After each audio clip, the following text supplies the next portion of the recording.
충당부채 인식요건. 그래서 우리가 지금부터 지급 시기와 금액이 불확실한 경우에 재무상태표에 충당부채로 기재할 수 있는 이 인식요건을 보는데 충당부채 인식요건이요.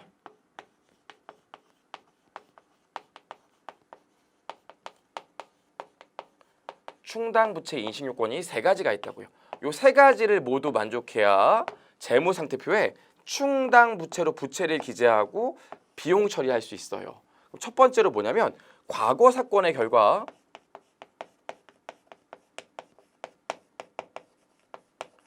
존재하는 현재 의무여야 하고요. 두 번째로 자원의 유출 가능성이 매우 높아야 되고요. 마지막으로 정확한 금액을 구하지는 못하더라도 해당되는 금액을 자원이 유출되는 금액을 신뢰성 있게 측정할 수 있어야 돼요. 요 세 가지가 만족돼야 재무제표에 충당 부채를 기재할 수 있거든요. 근데 요거는 좀 할 얘기가 많기 때문에 요건 좀 이따 볼 거고요. 우리 일단 교재 225페이지 박스를 보면서 225페이지 요 박스를 보면서 요 두 가지에 대한 얘기를 좀 할 거라고요. 두 가지에 대한 얘기. 일단 충당부채 인식 요건 중에서 과거 사건의 결과 존재하는 현재의 의무이다. 요게 만족되고 나면 나머지 두 가지를 따져봐야 되는데 이 두 가지에 대해서 이렇게 있다고요. 여러분 아셔야 되는 게 실제로 자원의 유출 가능성도 굉장히 매우 높아야 되고 금액을 신뢰성 있게 측정할 수 있고 요게 만족되면 그때서야 충당부채로 잡을 수 있는 거지. 이게 만족되더라도 둘 중에 하나만 만족되지 않으면 우발부채로 그냥 부채로 인식하지 않고 주석의 말로만 공시하거나 가능성이 높지 않으면 그냥 공시하지 않는다고요. IFRS랑 비교해서 알아보셔야 되면 IFRS는 이게 높음이거든요. 일반 기업회계 기준은 매우 높음이에요. 저희 시험에 높음으로 나오는 경우 있는데 그럼 틀린 얘기입니다. 일반 기업회계 기준은 매우 높음이에요. 이거 기억하셔야 돼요. 좋아요. 여기까지요. 그럼 여러분 말문제로 알고 있어야 되는 게 뭡니까? 그럼 충당부채로 있는 건 계속 충당부채로 있어야 돼? 아니죠. 그래서 매기말 이 충당부채 인식 요건을 매기말 검토해서 가능성이 올라가면 충당부채가 될 수 있고요. 가능성이 떨어지면 충당부채에서 우발부채나 공시 안함으로 내려갈 수도 있다. 여기까지만 좀 기억을 하시면 될 것 같아요. 그래서 밑에 보시면 뭐라고 써 있습니까? 우발부채를 지속적으로 검토하여 과거의 우발부채로 처리하였더라도 미래 경제적 효익의 유출 가능성이 높아진 경우에는 그러한 가능성의 변화가 발생한 기간에 재무제표에 충당부채로 인식해야 된다 나와 있죠. 여기까지 좀 체크하시면 되고요. 만약 유출 가능성이 낮아지면 이제 충당부채로 잡았더라도 우발부채로 떨어지겠죠. 여기까지 보시면 되고요. 밑에 보시면 우발자산이 있는데 자산은 공시를 안 해요. 가능성이 매우 높아지면 주석으로 공시할 수 있지만 일반적으로 자산은 공시를 안 합니다. IFRS에서는 거의 확실한 경우에만 자산으로 공시할 수 있다고 나와 있는데 일반 기업회계 기준에 그 얘기도 없어요. 그래서 기본적으로 저희 시험에 이익이 예상되는 경우에 자산으로 기재할 수 있다 그럼 다 틀린 얘기입니다. 일반적으로 이익이 예상되는 경우에는 가능성이 매우 높은 경우에도 자산으로 인식할 수 없어요.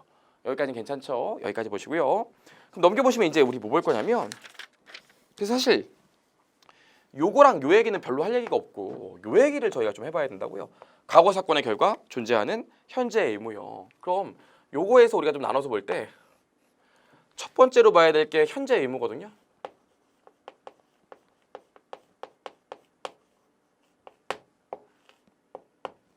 그럼 현재의 의무, 지금 실제로 자원 유출 가능성이 매우 높고 신뢰성 있는 측정이 가능하고요. 과거 사건에 일어난 일이어야 되고 현재 의무가 있어야지만 충당부채로 잡을 수 있다고요. 그럼 그중에 현재 의무라는 건 어떤 의무일까? 반드시 법적 의무가 있어야지만 될까요? 그렇지 않다고요. 그래서 현재 의무는 법적 또는 계약적 의무가 있어도 현재 의무가 존재할 수 있지만 저희 여러분 영원 패스 환급반 끊으신 분 많잖아요. 영원 패스요. 끊으신 분 맞죠? 저희랑 어디 계약서 쓴 적 있어요? 여러분 막상 신용분석사 영업 환급반을 끊으신 다음에 합격한 다음에 돌려달라고 그랬는데 저희가 그 말을 믿으셨나요? 거짓말이에요. 피해 사례가 많은데 뭐 이러지 않잖아요. 돌려드리죠. 그럼 저희는 영업 패스로 이거 판 거에 대해서 충당부채를 인식할까요? 안 할까요? 충당부채로 인식한다고요. 왜 충당부채로 인식하냐면 현재 의무라는 건 법적인 의무만을 포함하는 게 아니라 뭐도 있냐면 위제 의무도 있어요. 그래서 위제 의무가 성립하면 법적인 의무가 없더라도 현재 의무가 있는 걸로 봐서 충당부채를 기재할 수 있어요. 저희 해커스 경영 같은 경우에 영원 패스 조건 충족하시고 합격하시면 돌려드릴게요 얘기하잖아요. 공표하잖아요. 그럼 여러분들이 야 해커스가 그 큰 데가 설마 이거 거짓말 하겠어? 이런 생각을 한다고요. 그쵸? 그걸 뭐라고 해요? 정당한 기대를 한다고요. 그래서 우리가 해커스가 광고를 하고 여러분들이 기대를 한다면 저희는 위제 의무가 성립되기 때문에 법적 계약적 의무가 없다 하더라도 현재 의무가 있는 걸로 봅니다. 어렵지 않죠? 만약에 아까 얘기했던 기아자동차 소송해 주셨대요. 법적인 의무가 존재하죠. 저 해커스요. 영원 패스로 팔았죠. 그럼 실제로 많은 분들이 환기패 달라고 글 써주신다고 아시죠? 저희 시험 합격하시면 합격수기 저희 진짜 뻥 안 치고 100개에서 200개 사이로 올라와요. 보통 에버리지로 한 회 끝나면 합격수기 한 180개 정도 올라오거든요. 그래요. 그렇습니다. 그래요. 다른 데 가면 합격수 이렇게 많이 안 올라와요. 저희 180개 올라온다고요.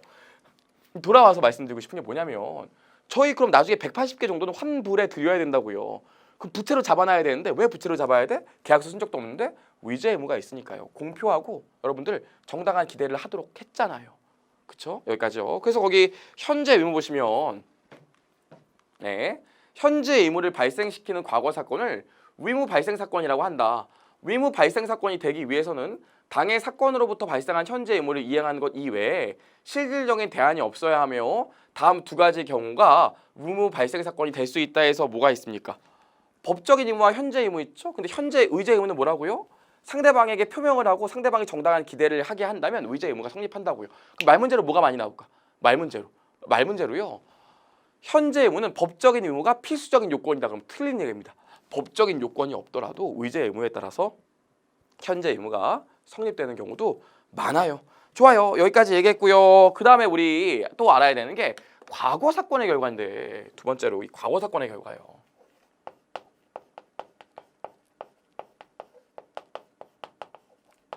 이 과거 사건의 결과 존재하는 현재 의무라는 게 회피 불가능한 대안이 없는 사건을 의무를 얘기하거든요.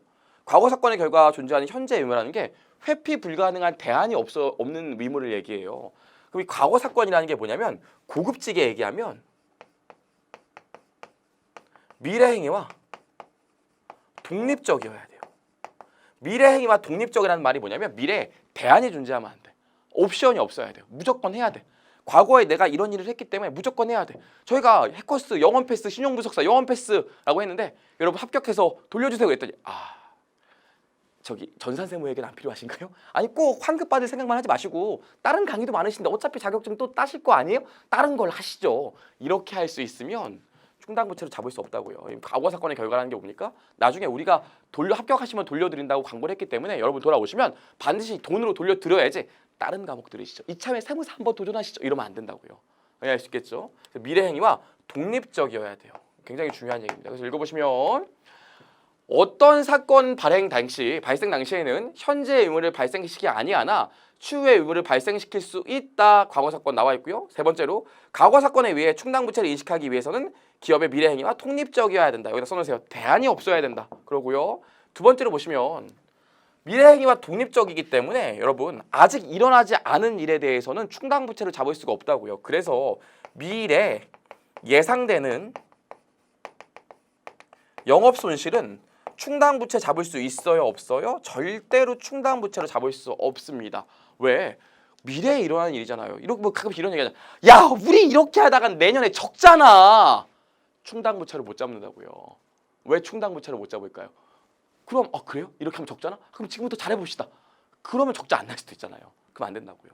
과거에 일어난 일도 빼도 박도 못하게 무조건 해야 되는 일만 미래 행위와 독립적이기 때문에 과거 사건의 결과를 만족해서 충당부채가 될 수 있어요. 따라오시겠습니까?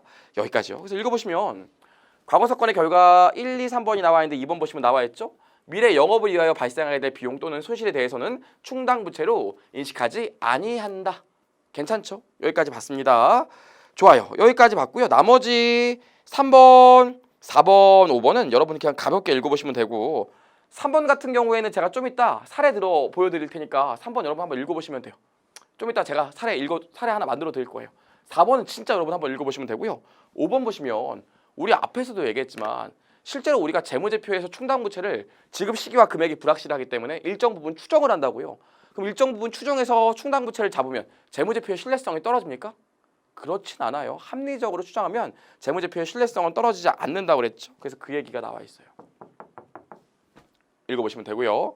그럼 핵심 체크 3가지가 있는데 요걸 제가 지금부터 그려드릴 테니까 227페이지 하단에 한번 그려보세요. 얘를 제가 아예 그려드릴 테니까 보시죠.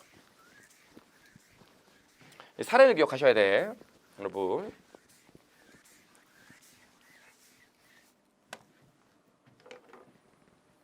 자, 보시면 첫 번째는 어떤 경우가 있냐면 이런 경우가 있어요. 여기 우리 공장이 있고 여기 하천이 있었는데 우리 공장에서 폐수를 자꾸 방류해서 하천이 다 오염됐대요. 그쵸? 근데 X1년, X2년 있는데 X1년까지 오염시킨 하천을 깨끗이 정화시키라는 관련된 법규가 없었대요. 법이 없었대요. 그럼 난 이 오염된 하천에 대해서 하천을 깨끗하게 정화시킬 의무가 있을까요? 없을까요?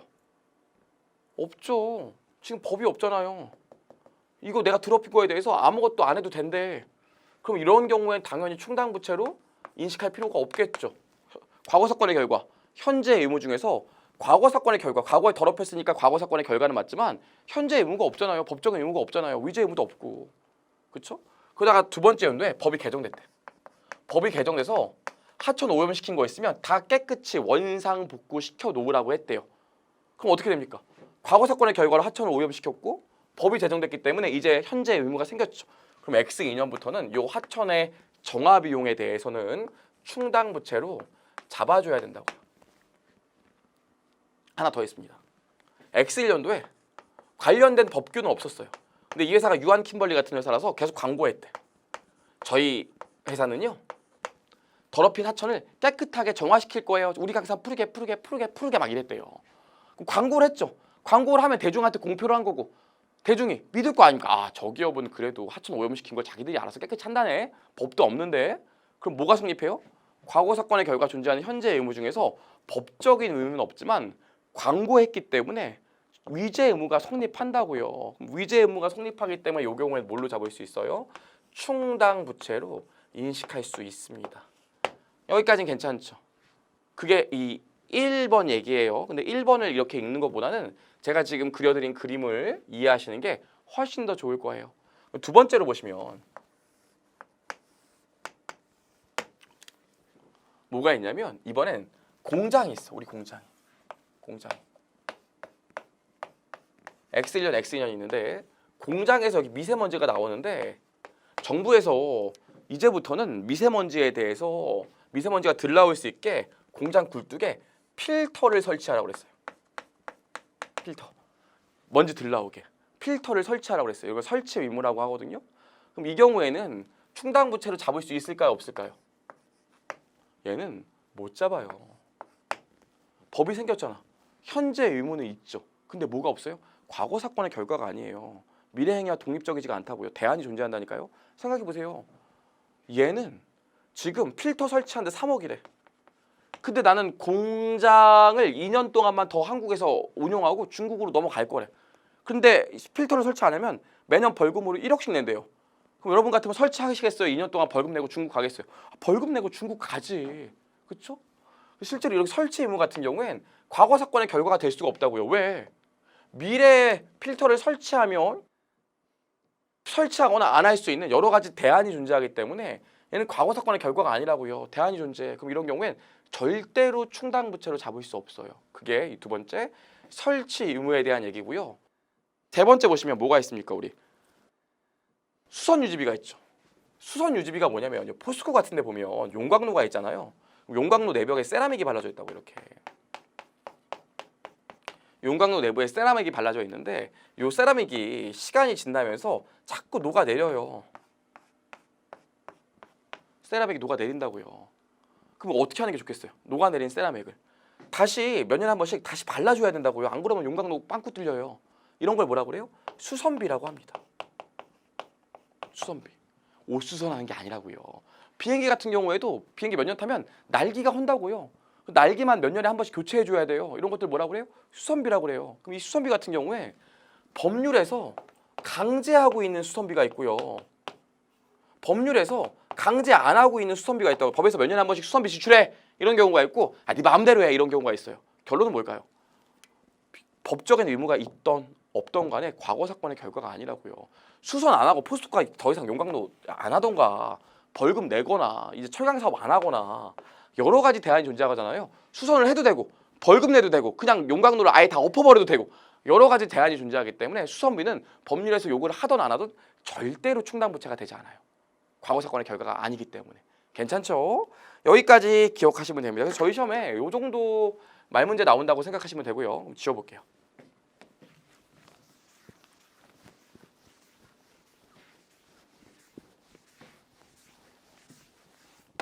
자, 지워보시면 이제 충당부채 인식까지 했으니까 충당부채 측정해봐야 될 거 아닙니까? 그래서 밑에 보시면 충당부채 측정이 나와 있는데 별 얘기가 아니라 최선의 추정치를 쓴다 이렇게 나와 있습니다. 합리적으로 추정하라는 소리죠. 뭐 그 얘기 나와 있으니까 보시면 되고요. 여러분 얘는 저희 시험에 자주 나오는 주제가 아니기 때문에 제가 굳이 설명하지 않고 여러분이 외워야 되는 체크 포인트만 가르쳐 드릴게요. 첫 번째, 충당부채는 무조건 세전금액이에요. 저희 시험에 기대가치도 잘 안 나와요. 무조건 세전금액입니다. 아무튼 저희 이 신용무사 1부에서 재무회계와 관련된 금액이 법인세를 제외하고 세후 금액이다 그러면 무조건 다 틀려요. 저희는 무조건 다 세전금액입니다. 이거 기억하시고, 두 번째로 이자율도 무조건 세전이자였어요. 그리고 중요한 경우에는 현재 가치도 평가합니다. 여기까지만요. 우리가 충당부채를 인식할 때는 미래 영업은 과거 사건과 독립적이기 때문에 미래 영업 손실은 충당부채를 인식하지 않죠. 하지만 충당부채를 지출할 때는 미래에 내가 돈을 얼마, 언제, 얼마큼 내야 될지를 알아야 되기 때문에 충당부채 인식 요건을 충족하고 나면 충당부채를 측정할 때는 당연히 미래 사건도 고려해줘야 된다고요. 아이, 미래에 예상되는 영업 손실은 충당부채를 인식하지 않지만 지금 내가 물건을 팔았고 고객들이 우리 물건 먹고 식중독 걸려서 소송에 걸렸대요. 그럼 지금 이 시점에 소송에 걸려 있어. 우리 회사 물건 먹고 소송에 걸렸대. 소송 질 것 같대. 그럼 충당부채를 인식하는데 미래에 소송이 판결나면 얼마를 배상해야 될지 미래 금액이기 때문에 당연히 미래 예상 추정치가 들어가겠죠. 충당부채를 측정할 때는. 그래서 여기 좀 써놓으실게. 충당부채 인식에는 미래 사건을 고려하지 않지만 충당부채 측정에는 미래 사건을 고려합니다. 중요하지 않은 부분이니까 빨리빨리 넘어갈게요. 여기까지 했고요. 관련 자산 경우 처분이익을 고려하지 않는다 그러는데 이것도 그냥 처분이익을 고려하지 않는다. 이렇게만 기억하고 넘어갈게요. 잘 안 나와요. 거의 안 나와요. 여기까지만요. 넘겨보시고요. 실제로 충당부채는 이걸 충당부채를 인식할 수 있는지 없는지에서 시험 문제 나오지 솔직히 말씀드리면 저희 시험에 측정이 나온 적이 잘 없어요. 최근에는 별 3개 나왔지만 여기까지 보시면 되고요.